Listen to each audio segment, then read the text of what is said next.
Cet homme dont Dieu se servit pour sa gloire naquit à Gloucester, le 16 décembre 1714 en Angleterre. Son arrière-grand-père, le révérend Samuel Whitefield, était responsable de 2 paroisses de North Ledyard, en Wiltshire, et de Rockhampton, près de Gloucester. M. André Whitefield, son grand-père, qui vécut en simple particulier dans ces terres, eut 14 enfants. Thomas, l'aîné de tous et père de George, fut placé de bonne heure à Bristol dans le commerce des vins, qu'il quitta dans la suite pour prendre l'auberge de la Cloche à Gloucester lors de son mariage avec Elizabeth Edwards, dont il eut une fille et 6 fils.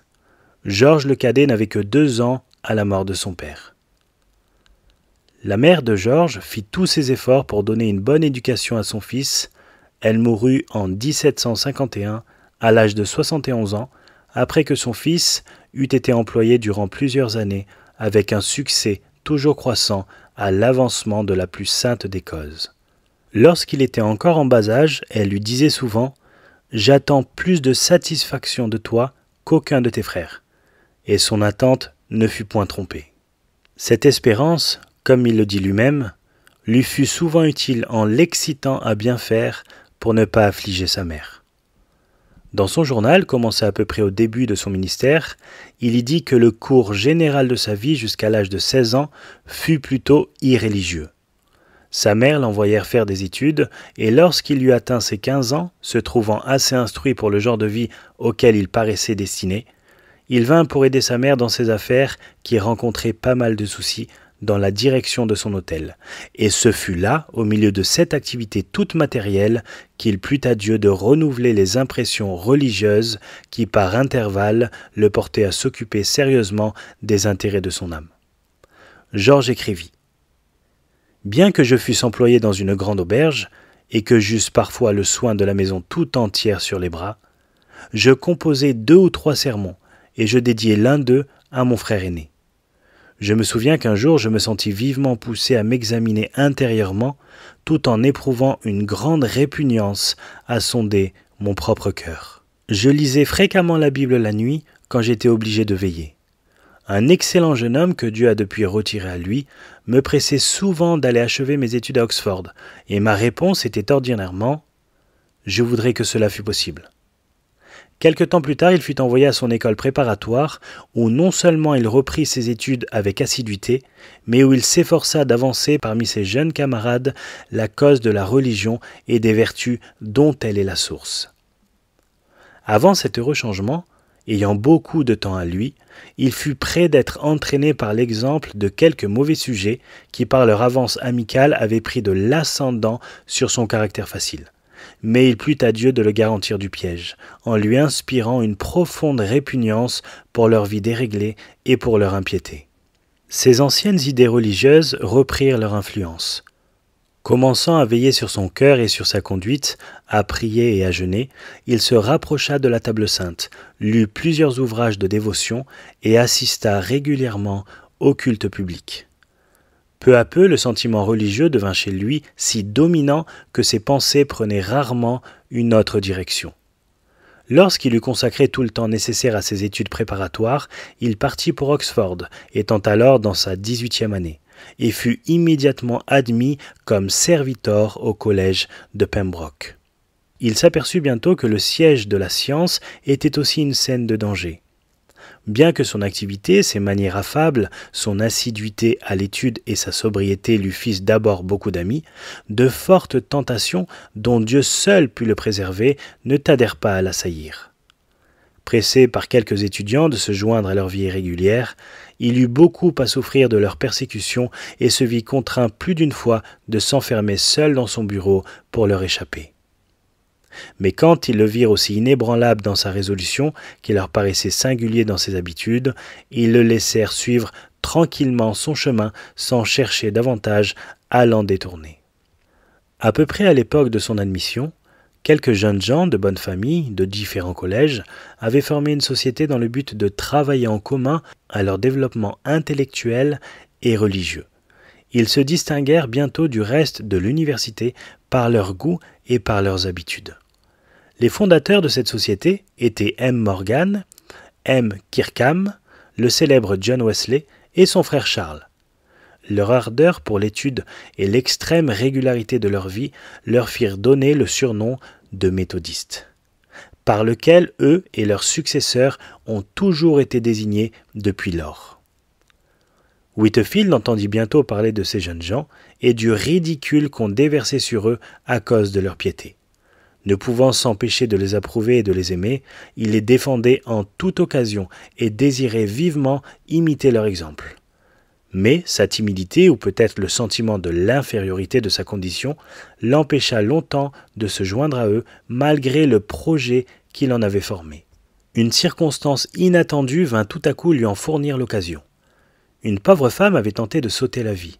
Whitefield envoya prier Charles Wesley de visiter cet infortuné et de lui administrer des secours spirituels. Il recommanda à la personne chargée du message de ne point le nommer. Mais elle n'en tint aucun compte. Et Wesley, qui avait déjà entendu parler de Whitefield, qu'il rencontrait souvent se promenant tout seul, le fit inviter à déjeuner pour le lendemain. Et c'est là que tout commença. Whitefield, en se joignant aux jeunes méthodistes, se soumit volontiers à leurs règles, qu'il s'était prescrites, et bien plus encore, jusqu'à en souffrir même physiquement. Il se persuada que pour sauver son âme, il devait s'enfermer dans son bureau pour jeûner et pour prier, jusqu'à ce qu'il eût entièrement maté sa volonté propre et fût devenu capable de faire le bien sans aucun motif personnel. Les deux Wesley vinrent le voir et l'avertirent du danger qu'il courait. Il persévéra durant quelques semaines dans l'abstinence, jusqu'à ce que la faiblesse l'empêcha de marcher. On peut, d'après ses propres paroles, se former une idée du combat qu'il eut à soutenir. Quand je m'agenouillai, disait-il, je me sentais un grand abattement d'âme et de corps, et j'ai souvent prié sous le poids jusqu'à ce que je fusse couvert de sueur. Dieu seul sait combien de nuits j'ai passé étendu sur mon lit à pousser des gémissements. Durant des journées, des semaines entières, je suis resté prosterné sur le plancher, priant tantôt intérieurement et tantôt à haute voix. Son bienveillant directeur, s'apercevant que sa santé succombait, fit appeler un docteur dont les soins assidus amenèrent un heureux résultat. La santé du corps, une fois améliorée, l'esprit fut aussi fortifié, et par la grâce toute puissante de Dieu, il put comprendre et recevoir dans son cœur le message de la miséricorde divine en Jésus-Christ. Il rend compte ainsi lui-même de sa reconnaissance pour ce bienheureux changement. Quoique mon état de souffrance ait duré 6 ou 7 semaines, j'espère avoir des motifs d'en bénir Dieu durant toute l'éternité. Car vers la fin de la 7e semaine, après avoir été souffleté nombre de fois par Satan, et avoir éprouvé jour et nuit durant des mois une angoisse inexprimable sous l'esprit de servitude, il plut à Dieu de me délivrer de ce pesant fardeau, de m'aider à saisir son divin Fils par la foi, et en me donnant l'esprit d'adoption, de me sceller, comme je l'espère humblement, pour le grand jour de la rédemption. Oh, de quelle joie mon âme ne fut-elle pas inondée! Joie inébranlable, renfermant la félicité présente et celle du monde à venir. Lorsque le poids du péché me fut ôté et qu'un sentiment permanent de la miséricorde de Dieu, une pleine assurance de la foi s'empara de mon âme désolée. Sûrement ce fut le jour de mes fiançailles, jour digne d'un éternel souvenir. Au premier moment, cette joie fut si vive que mon cœur ne pouvait la contenir. Où que je me trouvasse, il m'était impossible de ne pas chanter des psaumes à haute voix. Elle devint plus calme avec le temps, mais grâce à Dieu, excepté pendant de courts intervalles, elle s'est toujours maintenue et même augmentée dans mon âme. La paix intérieure dont il jouissait et sa vive reconnaissance envers celui qui en était l'auteur portaient son âme tendre et affectueuse à désirer ardemment pour d'autres les grâces qui lui avaient été accordées. Guidé par ce sentiment, il se rapprocha de la société des jeunes gens afin d'essayer de leur donner une juste idée de la nature de la vraie religion. Il réussit auprès de quelques-uns qui se joignirent à des exercices pieux et qui furent les premiers fruits de ses vastes travaux. Il visitait chaque jour les prisons, lisait et priait avec les détenus, assistait fréquemment au culte public et faisait des lectures chez de pauvres gens 2 ou 3 fois par semaine. On en parla au docteur Benson, évêque de Gloucester. Il fit demander Whitefield, l'encouragea à persévérer dans ses œuvres de charité. Son estime pour le jeune homme étudiant était telle que, quoiqu'il eût résolu, en général, de ne consacrer au ministère que des candidats au-dessus de l'âge de 23 ans, il dit à Whitefield, qui n'en avait que 21 ans, qu'il considérait comme un devoir de lui conférer les ordres aussitôt qu'il le désirerait. Le sentiment de la grandeur de la responsabilité attachée au ministère évangélique le fit presque reculer devant une telle proposition. Elle fit naître dans son esprit des considérations de la nature la plus sérieuse et le porta à s'examiner scrupuleusement. Il fut ordonné le 20 juin 1736 dans la cathédrale de Gloucester. Le samedi soir, il passa 2 heures en prière pour lui et pour ceux qui allaient être mis à part avec lui pour le saint ministère. Le jour même, il se leva de grand matin afin de prier et de méditer sur les nombreux devoirs de sa nouvelle situation. Passant en revue dans son journal les différents services de la journée, il y écrivit le soir même. « Je crois avoir répondu du fond de mon cœur à chaque question, et avoir prié ardemment que Dieu pût dire Amen. Et lorsque l'évêque m'a imposé les mains, si mon mauvais cœur ne me trompe point, je me suis consacré en entier d'esprit, d'âme et de corps au service du sanctuaire de mon Dieu. Quoi qu'il arrive maintenant, et à la vie et à la mort, dans l'adversité comme dans la prospérité, je vivrai désormais comme ayant reçu aujourd'hui la sainte communion en présence des hommes et des anges, et en professant d'être intérieurement poussé par le Saint-Esprit à prendre un ministère dans l'Église. Je prends le ciel et la terre à témoin que je me dévoue à souffrir le martyre pour celui qui fut suspendu à la croix pour moi. Il connaît l'avenir et tout ce qu'il renferme.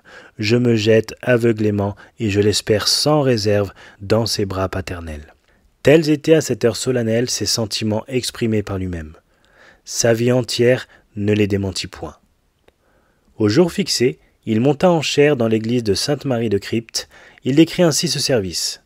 « Dimanche dernier, dans l'après-midi, j'ai prêché mon premier sermon dans l'église où j'ai été baptisé et où j'ai reçu la Sainte Seine pour la première fois. La curiosité y avait attiré une grande foule. À cette vue, j'ai d'abord été un peu effrayé, mais le sentiment intime de la présence divine m'a soutenu. Je n'ai pas tardé à sentir l'avantage d'avoir été accoutumé à parler en public quand j'étais à l'école, et plus tard à exhorter et à instruire les pauvres et les prisonniers durant mon séjour à l'université. Cela m'a empêché d'être dominé par ma timidité naturelle. Peu à peu, je me suis animé, et quoique bien jeune et placé devant une assemblée de gens qui m'ont connu dans mon enfance, je crois avoir parlé avec un certain degré d'autorité évangélique. J'en ai vu quelques-uns sourire d'un air ironique, mais la plupart étaient fort attentifs. J'ai appris plus tard qu'on s'était plaint à l'évêque qu'à la suite de mon premier sermon, une quinzaine de personnes étaient devenues folles. Le digne évêque, à ce qu'on m'a dit, répondit qu'il désirait que cette folie ne fût pas oubliée avant le dimanche suivant. Ayant à cœur de continuer ses études, Whitefield se décida à refuser la place que l'évêque lui avait offerte et il repartit pour Oxford la semaine suivante. Cependant, peu après sa rentrée à Oxford, il fut invité à desservir pendant 2 mois la chapelle d'un ami qui partait pour la campagne. Cette cure était la chapelle de la Tour à Londres, mais son premier sermon dans la métropole fut prononcé dans l'église de Bishopsgate en août 1736. Sa grande jeunesse surprit d'abord tout l'auditoire, et l'on parut mécontent lorsqu'il monta en chaire. Cependant, à peine eut-il commencé à parler que le mépris se changea en respect et le rire moqueur en une profonde attention. Ce fut durant sa résidence à la Tour que commencèrent à se manifester cette prodigieuse activité dans son rôle pastoral et cette puissance d'éloquence qui ont distingué sa vie entière. Ayant réglé ses affaires à Oxford, il partit en janvier 1737 pour prendre congé des siens à Gloucester et à Bristol. Ce fut dans ce voyage que cette bénédiction commença à se manifester d'une manière peu commune. On se portait tellement en foule partout où il prêchait, à Gloucester, à Stonehouse, à Bath et à Bristol, que la chaleur des églises était presque insupportable. Un matin qu'il exhortait ses auditeurs à ne pas cesser de travailler à sauver les âmes de leurs parents, tant qu'ils vivaient encore, il renforça son argument en leur citant qu'il avait un frère pour le salut duquel il avait longtemps prié et fait tous ses efforts, mais inutilement. À mon grand étonnement, ajouta-t-il, il vint chez moi il y a quelques semaines et me dit, les larmes aux yeux, qu'il s'était rendu à Londres pour m'instruire de tout ce que Dieu avait fait pour son âme et m'exprimer sa reconnaissance de tout ce que j'avais tenté pour le sauver de la perdition. Je viens d'apprendre par une lettre de Gloucester qu'il est tombé mort subitement et qu'il a donné des preuves évidentes de sa sincérité chrétienne. C'est pourquoi, mes frères, prions pour nous-mêmes et pour ceux qui nous sont chers, et ne nous relâchons point. » Le 21 juin, il adressa un sermon d'adieu à la population de Bristol, et vers la fin du discours, quand il en vint à dire à ses auditeurs qu'il se pourrait qu'ils ne le revissent plus, ils furent tellement émus que jeunes et vieux, riches et pauvres, fondirent en larmes et le suivirent, en pleurant jusque chez lui. Il passa le jour suivant à s'entretenir avec ceux qui venaient lui demander des conseils et des directions pour leurs âmes, et cela jusqu'à minuit, puis il quitta Bristol secrètement pour éviter d'être accompagné par la foule. Il se rendit à Gloucester, où il ne s'arrêta que quelques jours, et de là à Oxford, où il eut une entrevue avec ses anciens camarades, et il y retourna à Londres vers la fin du mois d'août. Il y retrouva la même ardeur à l'écouter, et fut invité à prêcher et à administrer la Sainte Seine dans plusieurs églises. Le nombre de ses auditeurs s'augmentait journellement, et son zèle marchait de pair avec celui du public. Ses amis craignirent, non sans raison, qu'il n'atterrât sa santé, mais sa seule réponse à leurs recommandations était « Je vois par expérience que plus je fais, plus je puis faire pour Dieu. » Durant les 3 mois qu'il dut passer à Londres, il fut constamment occupé. Son nom paraissait dans tous les journaux, à son insu et bien contre son gré. Les directeurs des établissements de charité recouraient à lui pour des appels à la bienfaisance, et les collectes faites dans ces occasions étaient plus productives qu'aucune autre de ce genre. Environ 1000 livres sterling furent recueillis pour les enfants de la charité. Il prêchait communément 9 fois par semaine, et néanmoins les plus vastes églises de la cité ne pouvaient contenir la foule qui se pressait pour l'entendre. Des milliers de personnes restaient au dehors. Sa popularité croissante excita enfin la jalousie de plusieurs membres du clergé, quelques-uns même lui refusèrent leur chaire, à moins qu'il ne désavouât ce qu'il avait écrit dans la préface de son serment sur la régénération, où il exprimait le désir que ses confrères prêchassent plus souvent sur la nouvelle naissance. À mesure que le temps de son départ approchait, il recevait de tous côtés des témoignages d'estime. Le nombre de ceux qui le suivaient partout pour lui demander des directions était si grand qu'il lui laissait à peine un instant de repos. Il désirait recevoir de lui des livres religieux et avoir leur nom écrit de sa propre main en souvenir. Le moment de la séparation lui fut excessivement pénible. C'était sans doute une chose bien remarquable qu'un jeune homme, à peine entré dans sa 23e année, pût ainsi rassembler d'immenses congrégations, écoutant avec avidité ses instructions dans un profond recueillement. Le Whittaker sur lequel s'embarqua Whitefield mit enfin la voile au mois de janvier 1737. Whitefield eut d'abord beaucoup à souffrir dans sa nouvelle situation. Le capitaine du vaisseau, les officiers du régiment, le chirurgien et même un jeune cadet lui donnèrent à entendre qu'ils le considéraient comme un imposteur, et pendant quelque temps ils le traitèrent comme tel. Le premier dimanche, il ne vit autour de lui que des cartes et n'entendit que des jurements et des blasphèmes. Il commença auprès des officiers de la cabine par de légers et affectueux reproches, mais sans beaucoup de succès. Pendant quelque temps, dit-il, je ne pus rien faire sinon, tout en écrivant, de tourner de temps en temps la tête en signe de désapprobation du côté d'un lieutenant qui jurait comme s'il n'eût de sa vie fait autre chose. Il paraissait parfois me comprendre et répondait à mon égard significatif en me disant « Ah, docteur, je vous demande bien pardon ». Puis il retournait à ses cartes et recommençait à jurer. Voulant essayer alors ce qu'il pourrait faire auprès des soldats, il s'établit 2 fois par jour entre les ponts, quoique cette place ne fût pas trop commode pour leur lire le service et leur faire une méditation. D'abord, il ne put apercevoir aucun fruit de son travail. Cependant, il fut encouragé par la bonne volonté avec laquelle l'écoutaient ses militaires, dont quelques-uns se soumettaient gaiement à être interrogés sur la leçon qu'il avait expliquée.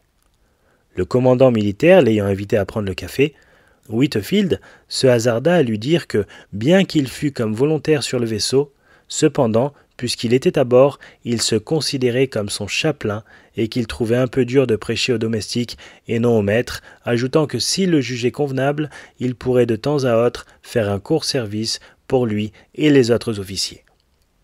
Après un moment de réflexion, le capitaine lui répondit en hochant la tête. « Nous verrons cela quand nous n'aurons rien d'autre à faire. » C'est tout ce qu'il en obtint pour l'heure. Ils furent retenus dans les dunes près d'1 mois, par les vents contraires, les soldats pendant ce temps devinrent de plus en plus traitables. Whitefield descendit à terre et prêcha 3 fois à Deal, à la demande des ministres de l'endroit. Il fit aussi plusieurs méditations dans la maison où il logeait. Il y trouvait une vive jouissance, mais il fut rappelé à bord par un vent favorable, immédiatement après avoir prêché dans l'église de Upper Deal. Remonté sur le vaisseau, il y reprit l'espoir d'opérer quelque bien parmi les officiers. Le commandant rencontra Whitfield sur le pont et le pria d'établir le service public pour les officiers, ainsi qu'une méditation 2 fois par jour. Au mois d'avril suivant, il mentionne ainsi les heureux effets qui en résultèrent. Dieu soit loué. Nous vivons maintenant confortablement dans la grande cabine. Nous parlons rarement d'autre chose que de Dieu et de Christ, et à peine un mot est-il entendu parmi nous qui ne se rapporte à notre chute dans le premier Adam ou à notre nouvelle naissance dans le second. En quittant Gibraltar, les choses prirent un aspect encore plus favorable. Lorsque le temps le permettait, il officiait aussi sur les bateaux qui accompagnaient le sien. Le culte était alors si régulier qu'on eût pu se croire à l'église. Un grand changement moral était déjà manifesté. Les mauvais livres et les cartes avaient été jetés à la mer et remplacés par la Bible et d'autres ouvrages utiles. Une fièvre contagieuse s'étant déclarée à bord, accrut encore leurs dispositions religieuses. Pendant plusieurs jours et plusieurs nuits, Whitefield se glissa entre les ponts afin d'administrer les secours aux malades, soit pour le corps, soit pour l'âme. Il fut aidé dans cette bonne œuvre par le capitaine Winting, qui paraissait réellement converti. Whitefield fut atteint lui-même, mais grâce à Dieu, il se rétablit promptement. Ce voyage long et pénible fut en total très supportable pour lui. Plusieurs années après, il s'exprimait ainsi à ce sujet. Ce trajet fut long, mais profitable selon mes désirs. Que rendrai-je au Seigneur pour tous ses bienfaits? Une chose remarquable, c'est qu'à l'exception d'un soldat qui se tua par un excès de boisson, le cuisinier fut le seul adulte qui mourut à bord durant un voyage si défavorable. Il voulait, disait-il, attendre 2 ans avant sa mort pour se réformer et jusque-là mener joyeuse vie. Mais 6 heures de maladie l'entraînèrent dans l'éternité. Whitefield arriva à sa destination, là à Savannah, le 7 mai 1738. Il trouva cependant la colonie dans un état de décadence auquel il ne voyait pas de remède, à moins que sa constitution ne fût changée. Mais, dit-il, grâce à la bonté divine, j'ai été traité avec égard par les magistrats et les officiers, ainsi que par le peuple, et la parole a touché plusieurs âmes. J'étais véritablement heureux dans ma petite paroisse étrangère, et j'y serais resté bien volontiers si je n'eusse été obligé de retourner en Angleterre pour y recevoir l'imposition des mains et pourvoir aux moyens de fonder une maison pour les orphelins. Le projet de créer un établissement pour les orphelins avait été formé par le général Oglethorpe et par Charles Wellesley, son secrétaire. Le grand nombre d'enfants délaissés qui se trouvaient alors dans la colonie en montra l'opportunité à Whitefield. Ayant appris et lu, dit-il, ce que le professeur Frank avait fait en Allemagne dans le même but, j'eus l'espoir que quelque chose de pareil pourrait s'effectuer en Géorgie. Durant le séjour de Whitefield à Savannah, la température fut si chaude que ses pieds étaient presque brûlés au travers de ses souliers. Il résolut de se faire à la dure en couchant habituellement sur le plancher comme il le voyait faire à d'autres, et il s'y habitua si bien qu'il eut de la peine plus tard à se remettre dans un lit. Il était aussi actif à travailler au bien d'autrui que disposé à s'oublier lui-même. Il prêchait souvent, il instruisait la jeunesse, visitait les malades et exhortait de maison en maison. Des réflexions sur le caractère et les travaux de ses prédécesseurs soutenaient ses espérances. « Sûrement, observe-t-il, je dois travailler avec ardeur, puisque je viens après des hommes si éminents. Le bien que John Wesley a fait en Amérique est incalculable. Son nom est révéré parmi le peuple, et il a posé des fondements que j'espère ni hommes ni démons ne pourront ébranler.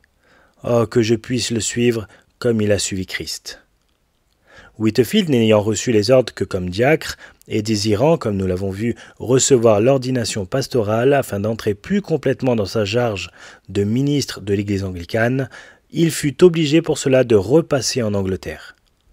Après avoir prêché à Charleston, il s'embarqua pour Londres le 6 septembre 1738. Après un court séjour en Irlande, il partit pour Londres, où il arriva le 8 décembre. À peine était-il depuis 2 jours dans la capitale que 5 églises lui furent fermées. Il se rendit chez le primat, puis chez l'évêque de Londres, qui le reçurent avec une froide politesse. Le dernier lui demanda si ses journaux n'avaient pas une teinte d'enthousiasme. Il répondit avec sa douceur et sa candeur ordinaire qu'ils avaient été écrits seulement pour lui-même et pour quelques amis particuliers, et publié entièrement à son insu. Il était si désireux de n'offenser personne qu'il saisit la première occasion de rayer de son journal ce qu'il pensait être erroné ou ce qu'il avait écrit sans une nécessité urgente et qui eût pu compromettre le caractère ou blesser les sentiments de qui que ce soit.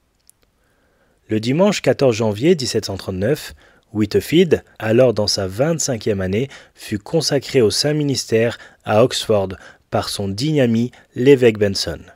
Il y prêcha 2 fois de nombreux auditoires, administra la communion au château et repartit pour Londres le jour suivant. S'étant rendu à Bristol, il y prêcha 2 ou 3 dimanches, puis les églises lui furent fermées. Le chancelier du diocèse menaça de le suspendre. La seule place où il put encore prêcher à Bristol, Newgate, lui fut interdite bientôt après par les ordres du maire. Ces injustes prohibitions eurent un résultat très différent de celui qu'on avait voulu produire. Loin de ralentir son ardeur, elles ne firent que l'accroître et donnèrent bientôt à son activité une direction qui caractérisa le reste de sa carrière. Considérant comme un devoir impérieux de prêcher l'Évangile et brûlant du désir de ramener les pécheurs de leurs égarements, il se décida à essayer de la manière de proclamer la vérité en usage dans les temps primitifs. Je pensais, dit-il, que ce pourrait bien aussi être là le service agréable au Seigneur, qui avait pour chair une montagne et pour voûte l'immensité des cieux, et qui, lorsque les Juifs refusaient de recevoir son évangile, envoyait ses disciples le long des haies et des grands chemins. Déjà l'année précédente, remarquant qu'une foule de gens ne pouvait entrer dans le temple, faute de place, il avait éprouvé le désir de leur prêcher en plein air, mais ses amis l'en avaient dissuadé. Et maintenant, avec la perspective d'un nouveau départ pour l'Amérique, il se sentait pressé de rester en Angleterre, en voyant toute l'œuvre qu'il y avait à faire, principalement pour les charbonniers de Kingswood, près de Bristol, qui n'avaient point d'église, et qui se trouvaient entièrement privés de secours spirituels. La réputation de méchanceté et de brutalité de ces hommes était bien présente. Ces motifs portèrent Whitefield à faire une tentative au milieu d'eux, et trouvant que son devoir était de ne plus hésiter, il se rendit immédiatement dans ce but à Kingswood. Le dimanche 17 février, dans l'après-midi, il fit à Rosogreen sa première prédication en rase campagne devant environ 200 personnes que la nouveauté de la scène y avait attirées. « Dieu soit loué !» s'écriait-il. « La glace est rompue et j'ai commencé le combat. On me blâmera peut-être, mais que pouvais-je faire? Les chairs me sont refusées et les pauvres charbonniers périssent dans leur ignorance. » Dès lors, chaque fois qu'il se rendit à Kingswood, le nombre de ses auditeurs augmenta. Des milliers de personnes accouraient de Bristol et du voisinage, on en compta plus d'une fois jusqu'à 20 000. La joie et l'ardeur avec lesquelles les pauvres parias auxquels ces services étaient principalement destinés recevaient l'Évangile ne peuvent se décrire. N'ayant, écrivait Whitefield, aucune propre justice à Food, à laquelle ils dussent renoncer, ils aimaient entendre parler de Jésus, qui était l'ami des publicains et qui vint appeler à la repentance non les justes, mais les pécheurs. On commença à s'apercevoir que les hommes étaient touchés en voyant les traces blanches de leurs larmes sur leurs joues noircies, quand ils sortaient de leur fosse de charbon. Plusieurs centaines d'entre eux reçurent bientôt de profondes convictions et finirent, comme on en fut assuré plus tard, par être entièrement convertis. Ce changement fut notoire, quoique nombre de gens voulussent y voir toute autre chose que le doigt de Dieu. La scène était absolument nouvelle pour moi. J'avais justement commencé à improviser des sermons et j'éprouvais souvent des combats intérieurs. Quelquefois, lorsque je voyais devant moi plus de 20 000 personnes, il ne me semblait pas que je puisse trouver un mot à leur dire, non plus qu'à Dieu. Mais je n'ai jamais été entièrement abandonné, et fréquemment, ne pas le reconnaître serait une grande ingratitude, j'ai été soutenu au point de sentir par expérience la signification de ces paroles du Seigneur. Des fleuves d'eau vive jailliront de son ventre. Le firmament déployé sur ma tête, la vue des champs environnants, celle de ces milliers de personnes, les unes debout, les autres à cheval ou dans leur voiture, ou même sur les arbres, et touchées parfois toutes ensemble jusqu'à fondre en larmes. Tout cela, joint aussi quelquefois à la solennité d'une soirée magnifique, était presque plus que je ne pouvais supporter. Quelques habitants de Bristol, d'entre les plus respectables, le pressèrent de venir prêcher dans un vaste boulingrin de la ville.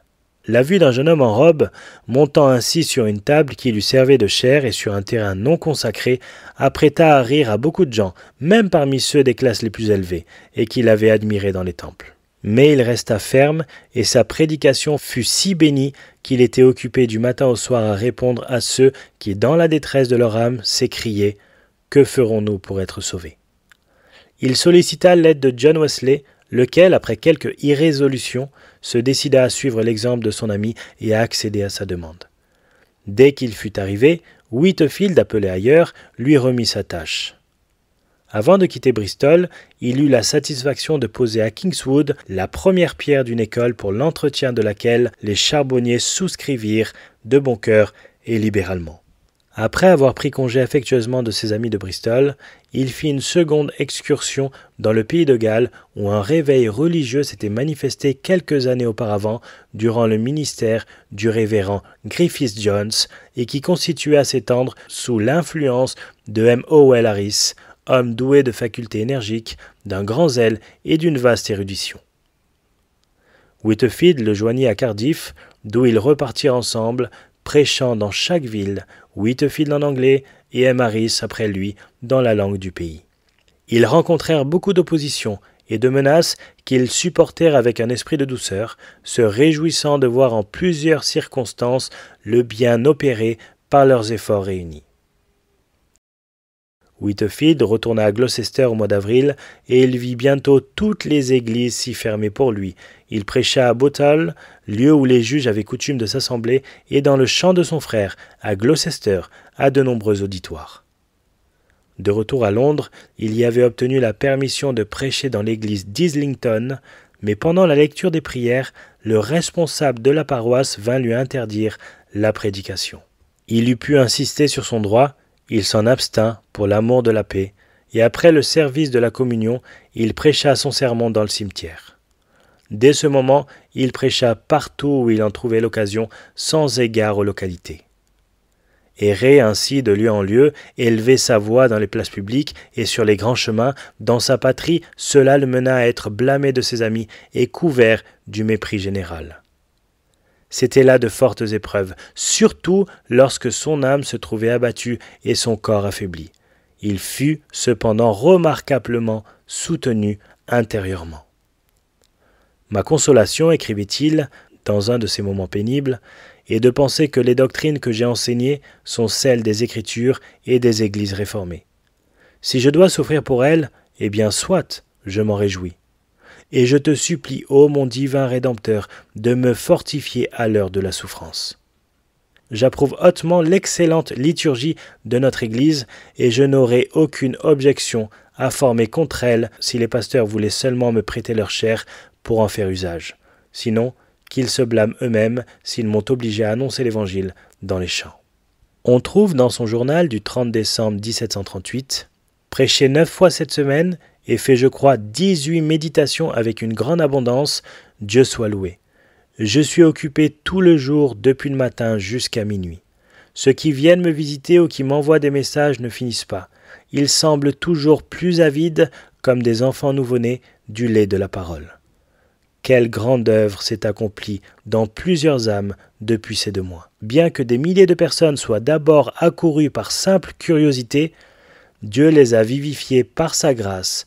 Oh, que je sois seulement humble et reconnaissant. » Avec cette sincère conviction du bien opéré par son ministère au dehors et de la bénédiction dont Dieu l'avait accompagné, il n'est pas surprenant que Whitefield, prêt à quitter cette scène d'activité si féconde en espérance, désira trouver un successeur avant de retourner en Amérique. Pour cet effet, il écrivit de nouveau à Wesley et l'engagea, non sans difficulté, à prêcher à son exemple dans les champs près de Londres. Il exprime ainsi ses sentiments après le premier discours de son ami. « J'ai eu le plaisir de présenter aujourd'hui mon honorable et révérend ami John Wesley à Blackheath. Que le Seigneur lui donne 1000 fois plus de succès que je n'en ai eu moi-même. Je me réjouis de voir s'opérer une autre incursion sur le territoire de Satan par la prédication de Wesley dans les champs aussi bien que dans les environs de Bristol. » En plusieurs endroits de son journal, Whitefield revient sur les raisons qui le portèrent à adopter cette manière d'annoncer l'Évangile aux pécheurs, alléguant qu'il y fut forcé par ceux qui l'avaient exclu de leurs églises. Si le genre humain doit être converti à la foi en Christ par l'annonce de l'Évangile à toutes les nations, il est difficile de concevoir comment cela pourra se faire par des moyens humains sans en venir à quelque méthode de proclamer la vérité analogue à celle qu'introduisit Whitefield. Comment ceux qui n'entrent jamais dans un temple entendraient-ils l'appel de grâce de la parole? Si le territoire de l'ennemi doit être envahi, il faut que les soldats de la croix ne craignent pas de sortir du camp et d'employer au besoin des moyens agressifs. Autrement, le monde ne sera jamais soumis à l'obéissance de la foi.